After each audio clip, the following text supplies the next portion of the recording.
გამარჯობა. დღეს მსურს გაგესაუბროთ ისეთ საკითხზე, როგორიც არის ლიდერის სტიქიურობა ბიზნესში და მენეჯმენტში. მოგეხსენებათ, ბუნება შედგება 4 ძირითადი საბაზისო ელემენტისაგან. ეს არის მიწა, ჰაერი, ცეცხლი და წყალი. და ეს ბუნების ძირითადი საბაზისო ელემენტები, ეს სტიქიები ადამიანებში ვლინდება როგორც ბიოლოგიურ, ასევე ფსიქიკურ დონეზე. ასევე ყველასათვის ცნობილია, რომ არსებობს ეგრეთ წოდებული ადამიანის ჰოროსკოპები, რომელიც თანავარსკვლავედების თუ რას ვარსკვლავებს ეძახიან, მათი ფუნქციონალის მიხედვით ადამიანის დახასიათებას გულისხმობს, თვისობრივს და უნარებს, მაგრამ ჩემი აზრით ცოტა არ იყოს და რბილად რომ ვთქვათ, საკმაოდ შეზღუდული და ვიწრო ხედვა არის ადამიანურ შესაძლებლობებზე, განსაკუთრებით გარკვეული ასაკის გადალახვის შემდგომ, როდესაც ადამიანი ცხოვრებისეულად იმდიდრებს საკუთარ შინაგან ბუნებას და თვისობრივად და უნარების მიხედვით ის შეიძლება ხასიათდებოდეს არაერთი ჰოროსკოპით გათვალისწინებული უნარებით, მაგრამ რაც შეეხება ბუნების სტიქიებს, ისინი თავიანთი მატერიალური ხასიათის გამო გაცილებით უფრო მეტი სიმკვეთრით და მეტი თვისობრიობით ვლინდება ადამიანებში. მაშ ასე ლიდერის სტიქიურობა ბიზნესში და მენეჯმენტში. დავიწყოთ მიწის სტიქიით. ეს არის სიმშვიდე. ამ სტიქიის წარმომადგენლები არიან სისტემური ხალხი, ეს არის ბიზნეს პროცესების ინჟინერინგი, რეინჟინერინგი, ეს არის ფინანსები, ბანკები, ხშირად ბუღალტრებად გვევლინება ესეთი ხალხი, იმიტომ რომ ისინი გამუდმებით ახდენენ აქ და ახლა აწყოში პროცესების დეტალიზაციას, ანუ ელემენტამდე დაყავთ პროცესების დეტალიზაცია და დაყოფა, ანუ მათ ფუნქციაში შედის ეს ადვილად და კარგად გამოვზდით ეს. ეს არის ის ხალხი, რომელიც მაგალითად თუ კი საჭიროა ბიზნესში კონკრეტული მიმართულების ანალიტიკა, ფორმულების შედგენა, გარკვეული სკრიპტების შექმნა, ასე ვთქვათ, მოხსენებების გაკეთება და ასე შემდეგ, ანუ აი ესეთი საქმიანობა ამ ხალხს ძალიან კარგად გამოსდის, ეს მათი ფუნქციაა პირდაპირ. ასევე თუ კი მაგალითად ანუ იმის გათვალისწინებით თუ ბიზნესი, რომელი განვითარების როგორ ეტაპზე იმყოფება, არის ეს სისტემატიზაცია თუ არის ეს უკვე ბიზნესის ექსპლუატაციის ეტაპი, ამის მიხედვით ესეთი ხალხი შესაძლებელია კომერციული დირექტორების თანამდებობაზეც გამოდგეს, იმიტომ რომ ამ ფუნქციებს, რაც ახლა ჩამოვთვალეთ, ისინი ერთობლიობაში ყველაფერს საკმაოდ ძლიერი პოზიციებიდან ახორციელებენ. სუსტ მხარეებში შესაძლებელია ვივარაუდოთ და ვთქვათ, ან ყველა ადამიანს გააჩნია მისი ძლიერი და სუსტი მხარე, ხო? ხო და მიწის სტიქიის წარმომადგენლების სუსტი მხარე შესაძლებელია იყოს ის, რომ მათ მაგალითად თუ კი შეეკითხებდი, რომ როგორ წარმოუდგენიათ იმ დანაყოფის თუ იმ დეპარტამენტის, ან იმ განყოფილების განვითარება, ვთქვათ 5, 10, 20 წლის შემდეგ, შესაძლებელია მათ პასუხი ვერ გაქცენ, იმიტომ რომ მათ ფუნქციაში არ შედის ესეთი სამომავლო გეგმიური და სტრატეგიული ხედვების ჩამოყალიბება, იმიტომ რომ ისინი ცხოვრობენ აქ და ახლა მომენტით, ისინი ძალიან რთულად იღებენ გარკვეულ სიახლეებს, ინოვაციებს, წინააღმდეგები არიან ახალი იდეების და კრეატიულობის ფუნქციაში ფაქტობრივად არ ჯდება ეს ხალხი. რაც შეეხება კრეატიულობას და იდეებს, ჩვენ ვიღებთ, ასე ვთქვათ, მომავლიდან და შემდეგ ვცდილობთ გადმოგვაქვს ის ახლა და აწყოში და ვცდილობთ აქ აწყოში შევასხათ ხორცი და განვახორციელოთ ის იდეა, რომელიც ჩვენ გადმოვიტანეთ მომავლიდან. და ჩვენს გამოცდილებას ამ კრეატიულობასთან დიდი შეხება არ გააჩნია.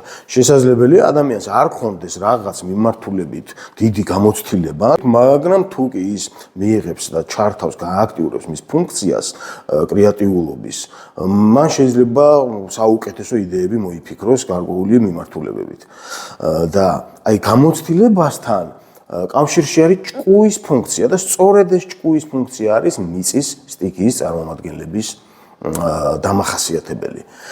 მეორე, ეს არის ჰაერის სტიქია და ამ სტიქიის წარმომადგენლები ხასიათდებიან სწორედ აი კრეატიულობით, აი აქ აღმოვაჩენთ ხოლმე აი რასაც ჩვენ ვიძახით ლურჯ ოკეანეებს, თუ ცისფერ ოკეანეებს, სადაც აი იდეების ოკეანეები, საიდანაც ასე ვთქვათ კრეატიულობა არ მთავრდება.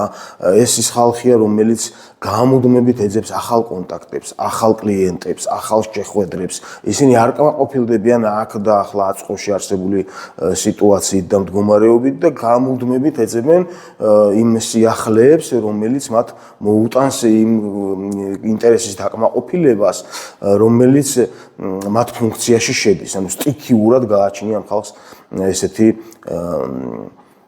თვისებები. ესენი არიან ძირითადად აი სტარტაპერები, რომლებისთვისაც ძალიან დიდი დრაივია, დიდი ინტერესი წარმოადგენს დაორგანიზება და გაშვება, დასტარტვა რაღაც საქმეების და ბიზნესების, მაგრამ შემდეგ მათ ჭირდებათ ამის დელეგირება. უბრალოდ ეს მათ ფუნქციაში არ შედის და ასე რომ ვთქვათ, ესენი არიან ერთგვარი დარტანიანი ხალხი, რომელიც ვთქვათ, დიდი ენთუზიაზმით წავლენ, დაიპყრობენ რაღაც მწვერვალებს და პირდაპირ იქიდან გადაერთვებიან სულ სხვა მიმართულებით და გზაში თანამოაზრეებს მოძებნიან და ასე შემდეგ. ანუ ძლიერი გენერატორები არიან იდეების. რაც შეეხება სუსტ მხარეებს.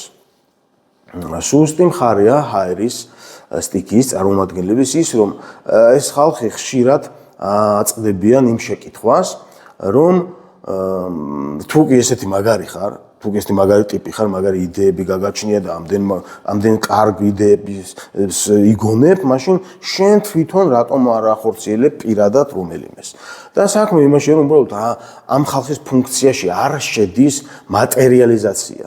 ანუ განხორციელება, ხორცს შესხმა რაღაცისთვის არ შედის. შემდეგ უკვე სისტემატიზაცია და ეგეთები უკვე მიწის სტიქიის წარმომადგენლების ფუნქცია უფრო არის და ამიტომაც ეს ხალხი ცოტა ესეთ პოზიციებში აღმოჩნდება ხოლმე, რომ რაღაც ნიჰილისტურად და ირონიულად არის ხოლმე აი ეს მატერიალისტურად განწყობილი საზოგადოება ამ ხალხის მიმართ განწყობილი. არა და ჩემი აზრით ძალიან საჭირო და ასე ვთქვათ, სასარგებლო ხალხი არის ბიზნესში და მენეჯმენტში ჰაერის სტიქიის წარმომადგენლები.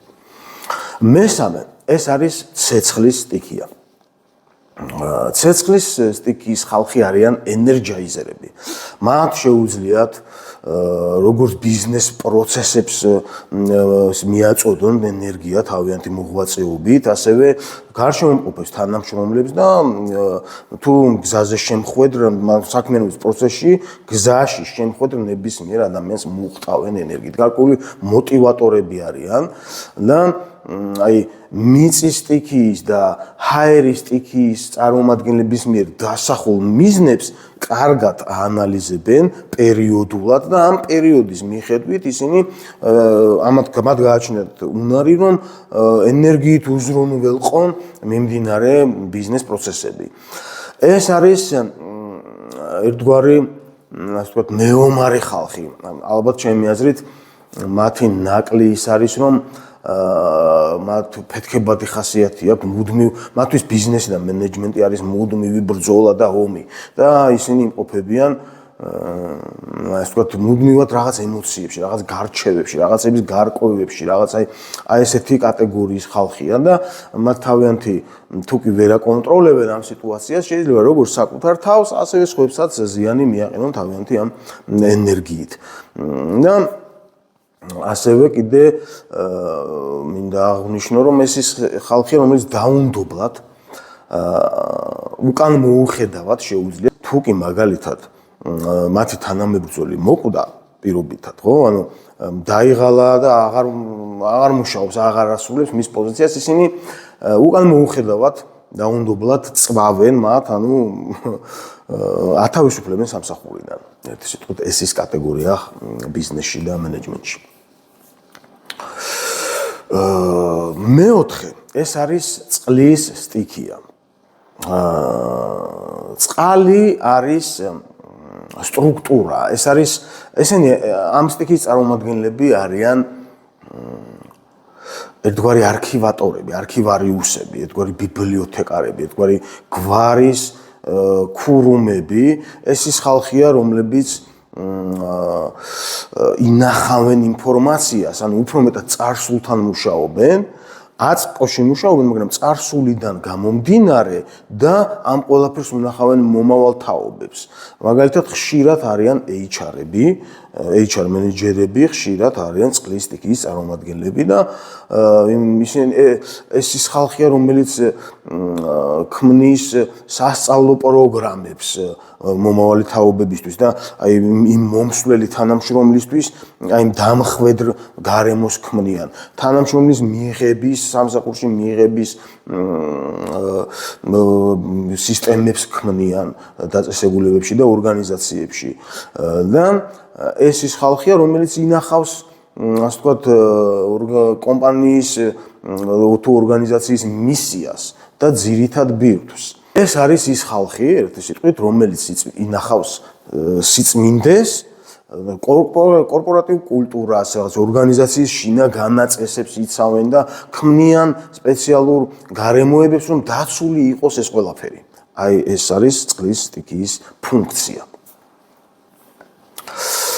ეს არის ძალიან მოკლე ანალიზი და გთხოვთ რომ ნახეთ როგორც თქვენი დახასიათება და თქვენ რომლის სტიქიის წარმომადგენლები ხართ და ჩემი აზრით დაემთხვევა. ასევე ნახეთ გინებავთ თქვენი ბიზნეს პარტნიორის, გინებავთ ისე საქმიანი პარტნიორის, თანამშრომლების თუ ასე შემდეგ სხვა ადამიანების თვისებებიც ნახეთ, დარწმუნებული ვარ, უნდა დაემთხვეს და აქვე მინდა აღვნიშნო რომ ნახეთ ეს ჰოროსკოპთან დაკავშირებით დასაწყისში ვთქვი რომ ცოტა რბილად რომ ვთქვათ და შაბლონური და ესე ვთქვათ შეზღუდული ვიწრო ხედვა ადამიანის შესაძლებლობებზე. ახალშობილი ვიდრე დაიბადება და დედის მუცელში იმყოფება, ის დაცულია გარეგანი ზემოქმედებებისგან და ენერგეტიკული ზემოქმედებებისგან. მხოლოდ დედის ასე ვთქვათ დაცვის ქვეშ იმყოფება, მაგრამ როგორც კი შემოყოფს ამ სამყაროში თავს, ხო იმ მომენტში აქტიური გარკვეული რასაც ვარსკვლავებს ეძახიან, ის ენერგეტიკული იმპულსი აქტიურებს იმ ნეირონულ ზონას მის ტვინში და ეს აქტიური, უფრო მეტად აქტიური ნეირონული ზონა უზრუნველყოფს აქტიურდება იმისთვის, რომ მისი ამ ახალშობილში ადამიანში ჩადებული პოტენციალის განხორციელებაში შეუწყოს ხელი.